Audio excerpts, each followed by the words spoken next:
Damos comienzo a un nuevo comentario bíblico expositivo. Servidores de Dios. Quien te habla es Manuel Cornejo. En esta ocasión estaré compartiendo sobre el libro de Génesis, en Génesis, capítulo 3 y versículo 14, donde dice: Y Jehová Dios dijo a la serpiente: Por cuanto esto hicites, maldita serás entre todas las bestias y entre todos los animales del campo. Sobre tu pecho andarás, y polvo comerás todos los días de tu vida. Siendo declarados culpables, los presos por su propia confesión, además del conocimiento personal e infalible del juez, y no ofreciéndose nada material, en arresto del juicio, inmediatamente procede ahora aquí Dios a dictar sentencia. Y en estos versículos comienza donde comenzó el pecado, es decir, con la serpiente. Nótese cómo Dios no comenzó examinando a la serpiente, y tampoco le preguntó qué había hecho ni por qué lo había hecho, pero inmediatamente lo sentenció. Nótese que estaba condenado, y lo estaba porque ya estaba condenado por rebelión en contra de Dios, y su malicia y también maldad eran notorias, no encontradas por búsqueda secreta, sino abiertamente confesadas y también declaradas como de Sodoma. También hay que considerar por qué iba a ser excluido para siempre de toda esperanza de perdón, y también por qué habría de decirse algo para convencer y humillar a aquel que no había de encontrar lugar para el arrepentimiento.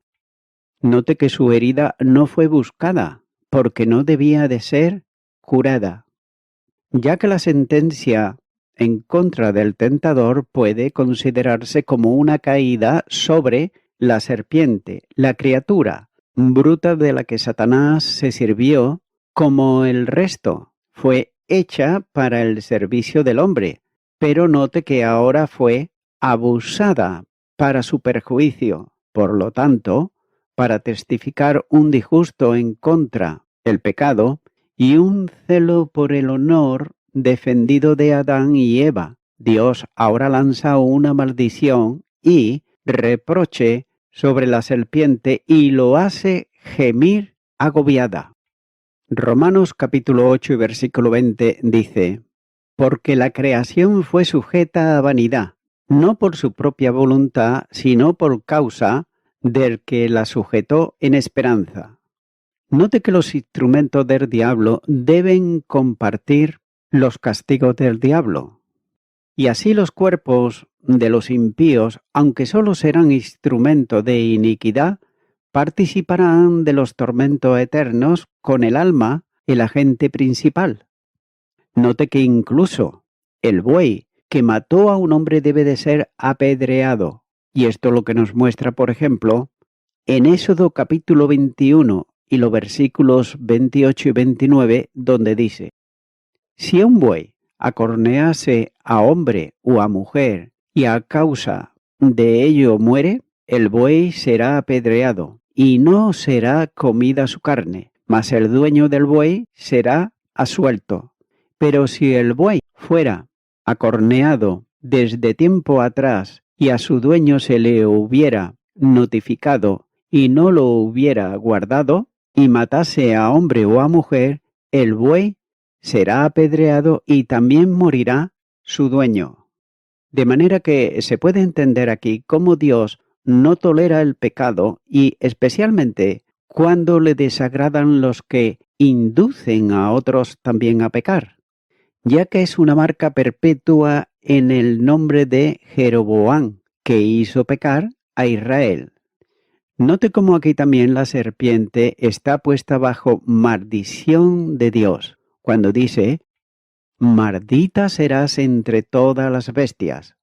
Incluso la serpiente, cuando Dios los hizo, fueron bendecidos por él en Génesis capítulo 1 y versículo 22.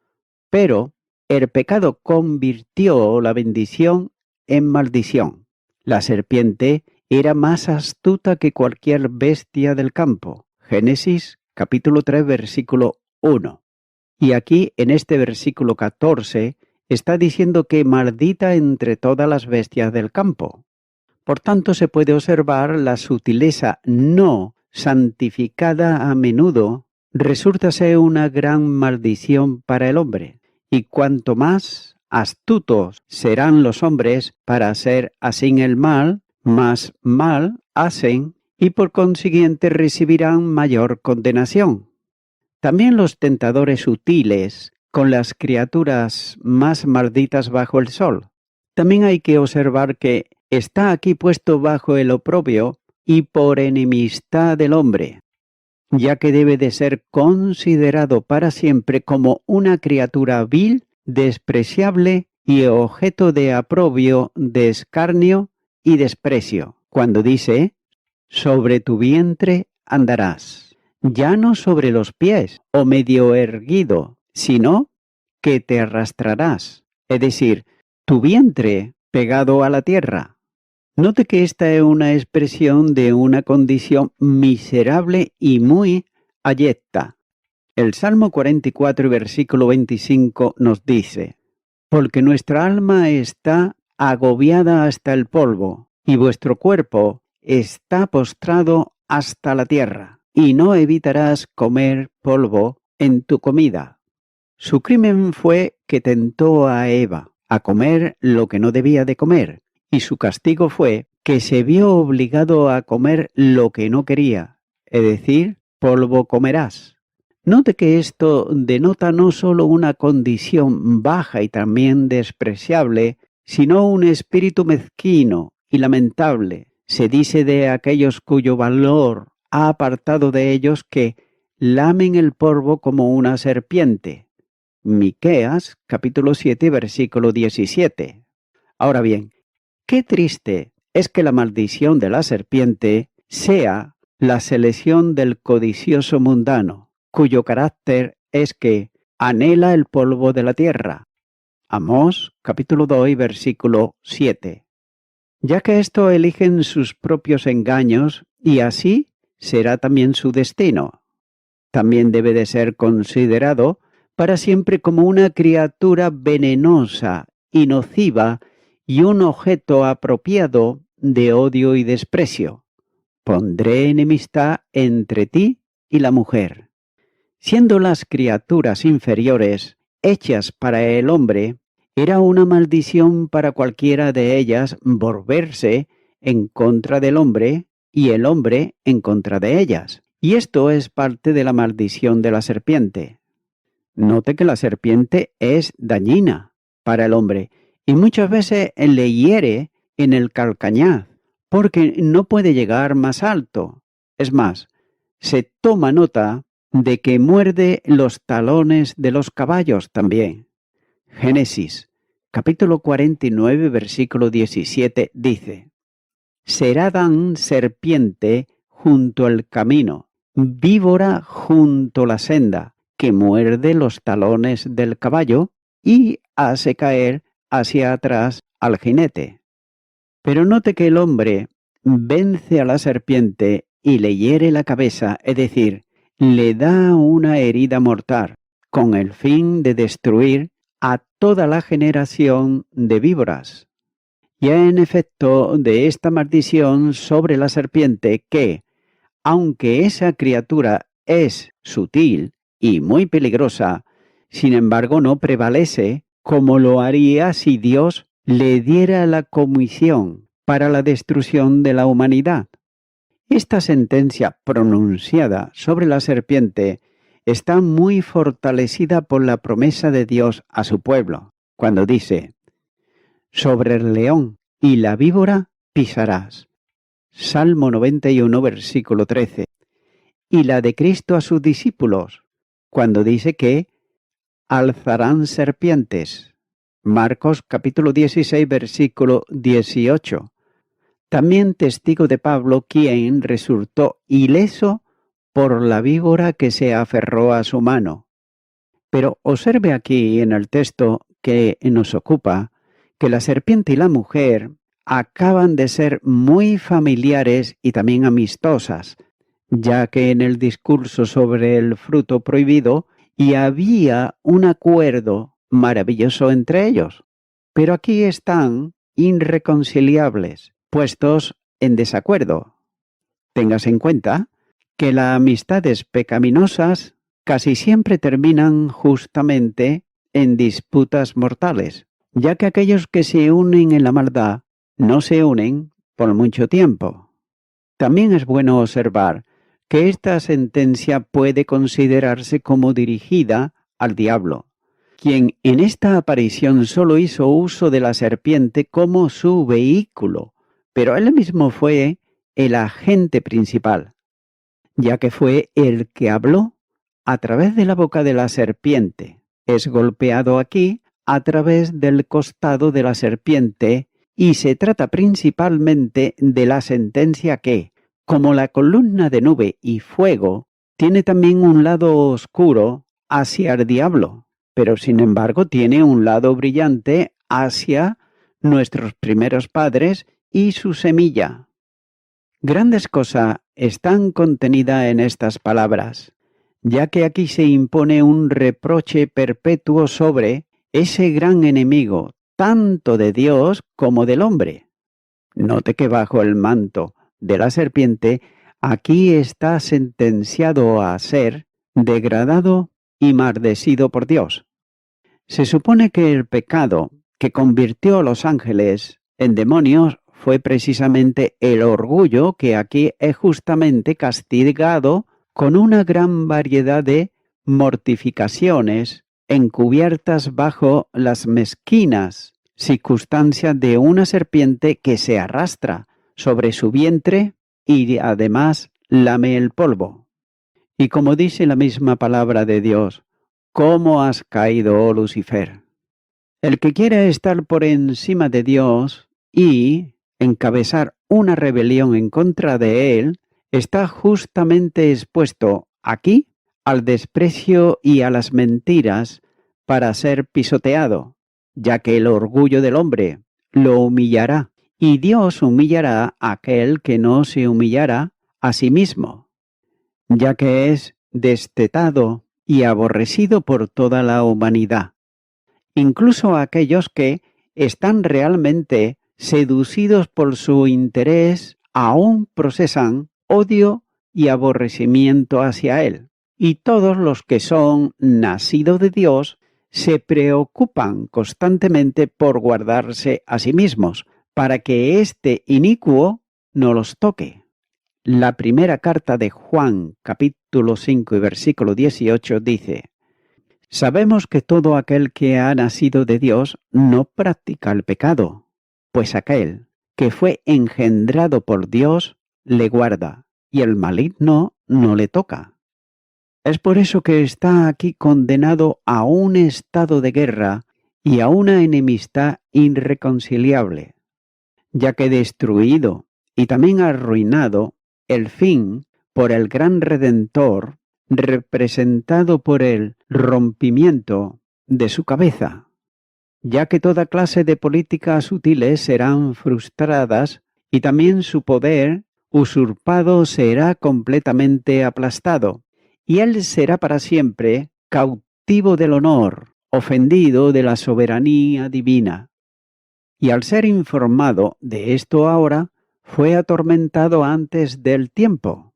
Y note que aquí comienza una disputa perpetua entre el reino de Dios y el reino del diablo, entre los hombres que proclaman la guerra entre la simiente de la mujer y la simiente de la serpiente.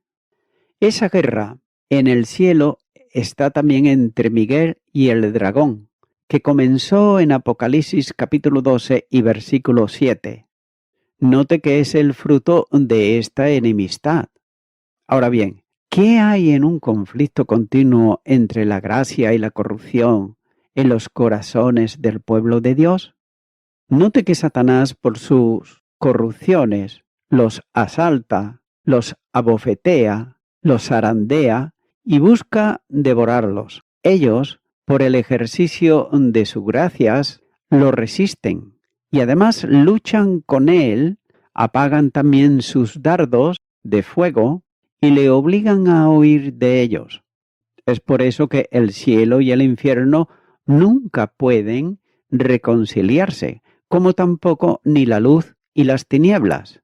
Tampoco Satanás ni un alma santificada, porque estos son contrarios el uno al otro. Y note que también hay una lucha continua entre los malvados y los piadosos en este mundo. Los que aman a Dios cuentan como sus enemigos a los que le odian. El Salmo 139 y los versículos 21 y 22 dice: No odio, oh Jehová, a los que te aborrece y me enardezco contra tus enemigos, los aborrezco por completo, los tengo por enemigos.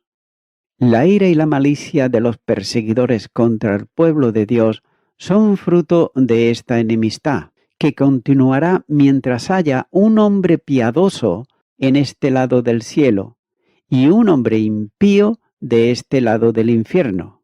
No os maravilléis, pues si el mundo os odia. Primera carta de Juan, capítulo 3, versículo 13. Continúo ahora con el versículo 15, donde dice: Y pondré enemistad entre ti y la mujer, y entre tu simiente y la simiente suya. Ésta te herirá en la cabeza, y tú le herirás en el calcañar.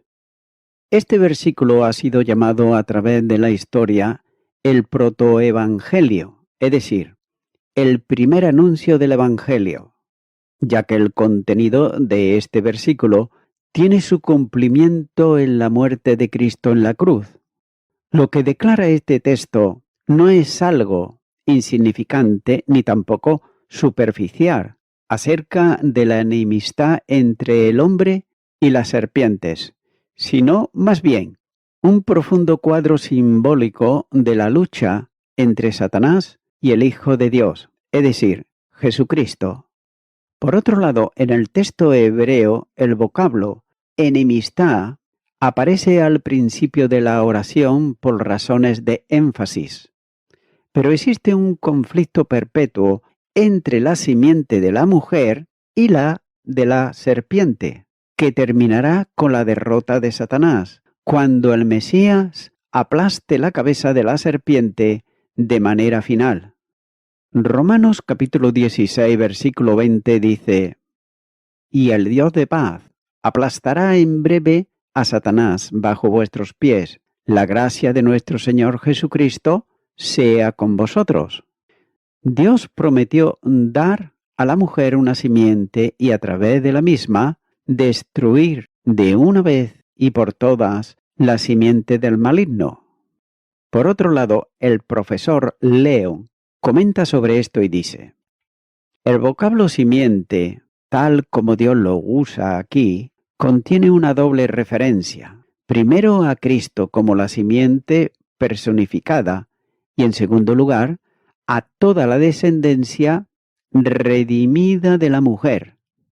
Y es el primer aspecto especialmente que al final del versículo habla de Satanás en el sentido de herir el calcañar de la simiente de la mujer y de la simiente que hiere la cabeza de Satanás.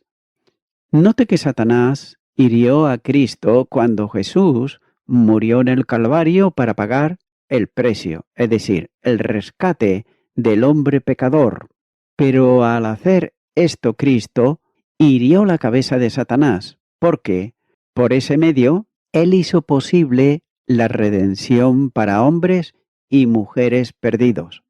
Hebreos capítulo 2 y versículo 14 dice: Así que, por cuanto los hijos participaron de carne y sangre, Él también participó de lo mismo, para destruir por medio de la muerte al que tenía el imperio de la muerte, esto es, al diablo. Fin del comentario de León. Ahora voy a estar dando algunas citas bíblicas a quienes le interese tomar nota, pero como que son varias, solamente voy a dar la cita. En primer lugar, note que el mismo término se usa también en Génesis capítulo 2 y versículo 7, como referencia a Abraham y a su descendencia. O sea que el vocablo se usa tanto como un término colectivo que incluye una comunidad de descendientes, como así nos muestra también Génesis capítulo 13 versículo 16 y capítulo 15 versículo 13, como un término individual refiriéndose a un solo descendiente, como también nos muestra Génesis capítulo 1 versículo 11 y capítulo 4 versículo 25.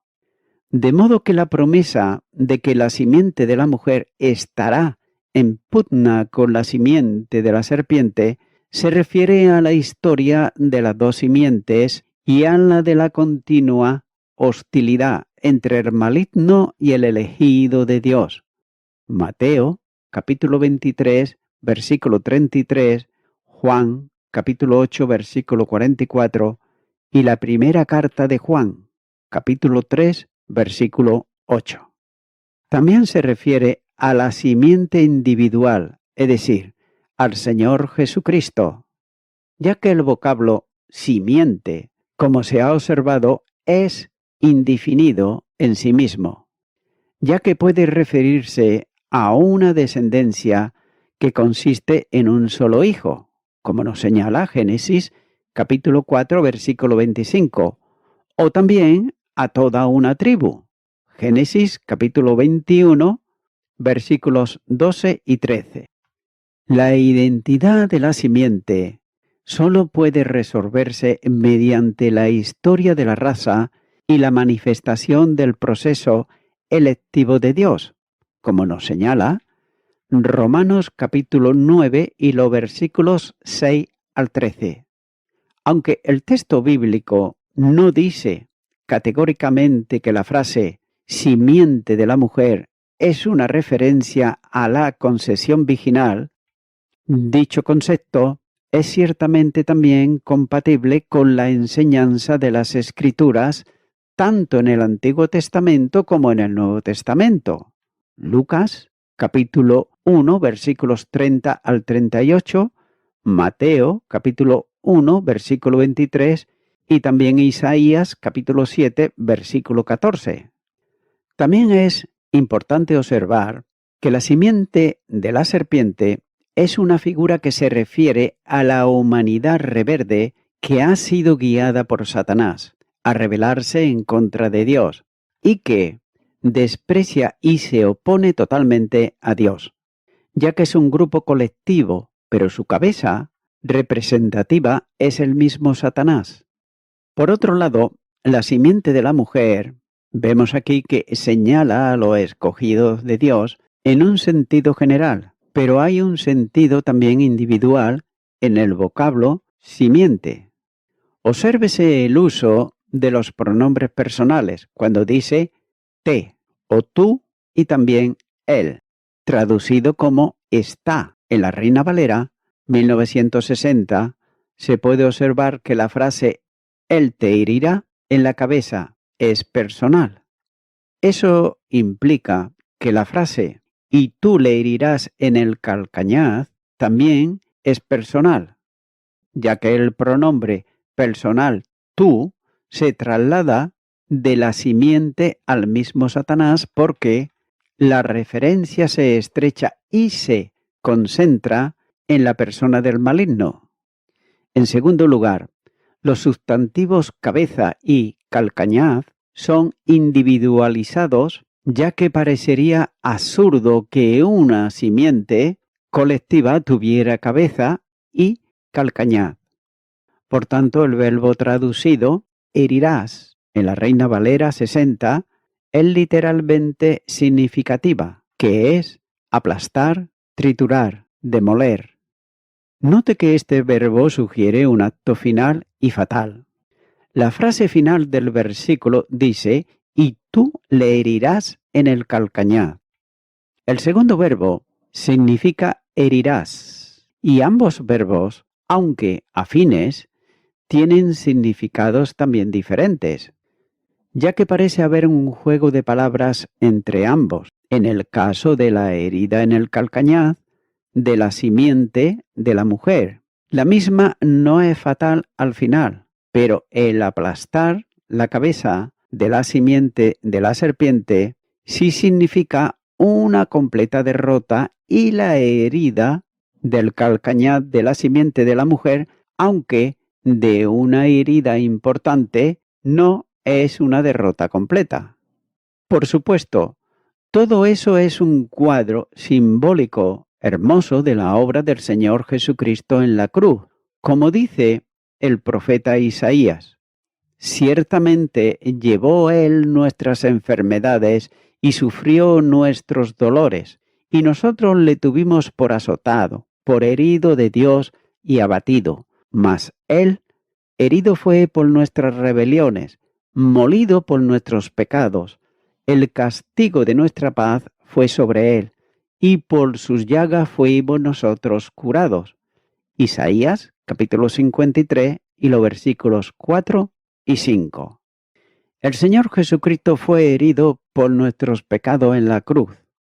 Allí efectuó nuestra expiación y lo hizo mediante su obra sustitutoria y además sufrió el juicio de Dios en lugar del pecador. En la cruz, la serpiente fue aplastada y la victoria de la simiente de la mujer fue final y total.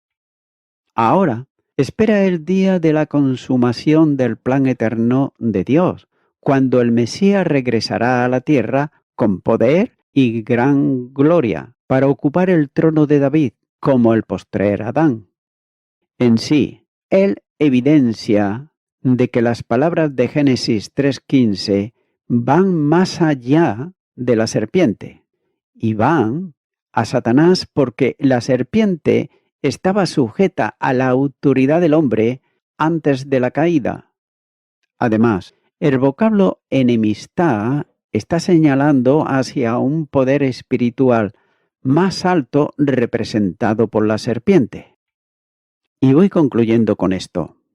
Notamos aquí como en Génesis 3:15 contiene las más amplias promesas de redención que se podían encontrar en un solo texto de las Sagradas Escrituras, ya que el versículo se refiere a la serpiente y a la mujer, a las simientes de ambas, esto es, a Satanás y a Cristo, en la lucha final por la posesión de las almas de los hombres. Amigo y amiga oyente, la palabra de Dios nos dice bien claro en Hebreos, capítulo 2, versículo 14, así que, por cuanto los hijos participaron de carne y sangre, él también participó de lo mismo, para destruir por medio de la muerte al que tenía el imperio de la muerte, esto es, al diablo. Amigo y amiga oyente, tú debes de definirte ahora en qué lado estás. Si estás con Jesucristo o estás con Satanás. Porque déjame decirte que solamente hay dos reinos. No hay ni 3, ni 4, ni 5, ni los que nos gustan a nosotros. Solamente dos. El reino de Dios y el reino de las tinieblas. El reino de las tinieblas se distingue por rebelarse en contra de Dios y toda la creación que Dios ha hecho. El reino de las tinieblas también se distingue por el odio, por la mentira, por la corrupción, por las guerras, por las enemistades, por los conflictos y un sinfín de cosas que hay, que todo ello hacen que el hombre se aparte de Dios. Pero si tú quieres, ahora por un acto de fe, aceptar a aquel que dio su vida en la cruz del Calvario, que es Jesucristo, el cual puede darte redención, salvación, vida eterna, y vivir una vida de paz, una vida que es la que Dios desea para ti. Si no tienes a Cristo, déjame decirte que no estás viviendo la vida que Dios quiere para ti. Por tanto, mi amigo, mi amiga, yo te animo ahora a que recibas a Jesucristo en tu corazón. Ora conmigo, sin más demora, y repite conmigo esta oración que voy a hacer y di: Dios eterno, hasta ahora he vivido completamente alejado, alejada de ti. Quiero pedirte perdón, Me he revelado en muchas cosas. Tú sabes cuáles son mis pecados, que son una gran multitud de pecados, pero tú los conoces a todos y cada uno de ellos. Ahora yo me arrepiento de todos ellos. Te abro mi corazón, Señor Jesucristo, y te recibo como mi Salvador. Y quiero darte gracias por haber dado tu vida en la cruz del Calvario, por mí, que soy una persona pecadora, pero que ahora soy salvo, soy salva por gracia divina. Gracias te doy en tu nombre. Amén.